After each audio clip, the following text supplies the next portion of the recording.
December 27th, Frederick Brotherton Meyer. Welcome to 365 Christian Men, where every day we aim to inspire and encourage with real-life stories about men. On this date, in 1865, Frederick Meyer outlined his understanding of his faith. By 1870, Meyer was pastoring his first church, and around 1878, he founded a church, which he pastored for 10 years.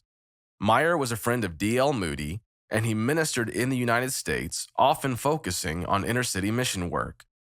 In his lifetime, Meyer wrote 75 books, including The Secret of Guidance, which was published in 31 editions between 1896 and 2018, in both English and Korean. The WorldCat Library indicates that Meyer has published 817 works in 2,584 publications in 8 languages, for a total of 23,078 library holdings. Philosopher Dallas Willard once said that with the exception of the Bible, if he could only keep one book about hearing from God, he would want it to be Meyer's The Secret of Guidance. Men who need a new beginning need a friend to help them find it. The local pastor, Frederick Meyer, shrugged into his coat and watched the released prisoners saunter from the jailhouse across the street and right into the local pub. A heavy mist hung over the town, just like the cold haze of liquor hung over these men's ruined lives.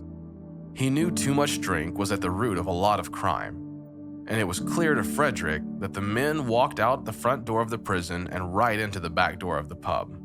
What if someone offered a smile, took them to breakfast instead of a pub, and extended friendship? Could those first few moments of freedom become a new beginning? Frederick got permission to greet the newly released prisoners each morning.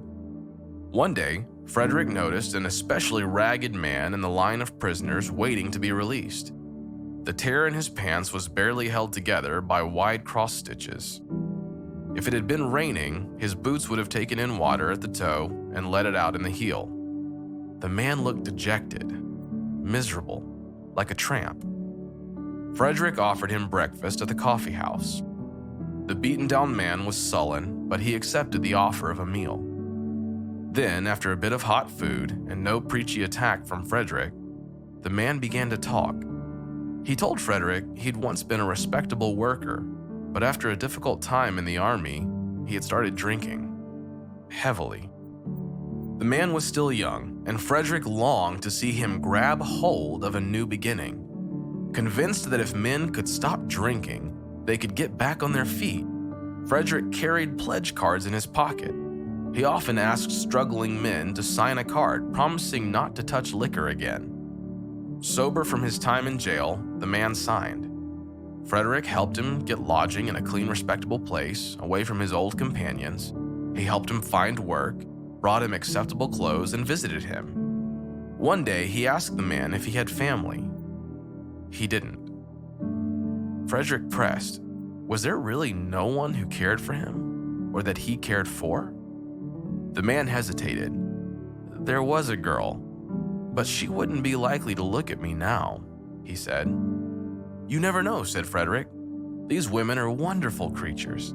I've known them to stick to a man when he has lost all self-respect. There's no accounting for a woman's love. Hope came into the man's eyes, and Frederick had an idea. He offered to ask the woman if she would reopen the friendship, and the man agreed. Frederick left in good spirits. Human love was so often a revelation of God's love. If he could help the man believe someone cared for him, then his friend would have a reason to rise up and be worthy of that love. Frederick found the woman, and when he explained his errand, there was a look on her face that said it all. She had hoped the relationship could be saved. Frederick rushed to his friend and shared the good news. Sometime later, Frederick saw the couple together, strolling arm in arm in a nearby park. He slipped away so he wouldn't intrude upon their newfound joy. 12 months later, the two were married. Frederick Meyer was a modern-day Good Samaritan like the one found in Luke chapter 10, verses 30 through 37. In that passage, in response to the question, "Who is my neighbor?" Jesus replied, "A man was going down from Jerusalem to Jericho when he was attacked by robbers. They stripped him of his clothes, beat him, and went away, leaving him half dead. A priest happened to be going down the same road, and when he saw the man, he passed by on the other side. So too, a Levite, when he came to the place and saw him, passed by on the other side. But a Samaritan, as he traveled, came where the man was, and when he saw him, he took pity on him. He went to him and bandaged his wounds, pouring on oil and wine. Then he put the man on his own donkey, brought him to an inn, and took care of him. The next day he took out 2 denarii and gave them to the innkeeper. 'Look after him,' he said, 'and when I return, I will reimburse you for any extra expense you may have.' Which of these 3 do you think was a neighbor to the man who fell into the hands of the robbers?" Well, the expert in the law replied, "The one who had mercy on him." Jesus told him, "Go and do likewise." Is there a new beginning you can invite a friend into? Or maybe you can be a friend for someone as he fights for a new beginning. Men who need a new beginning need a friend to help them find it.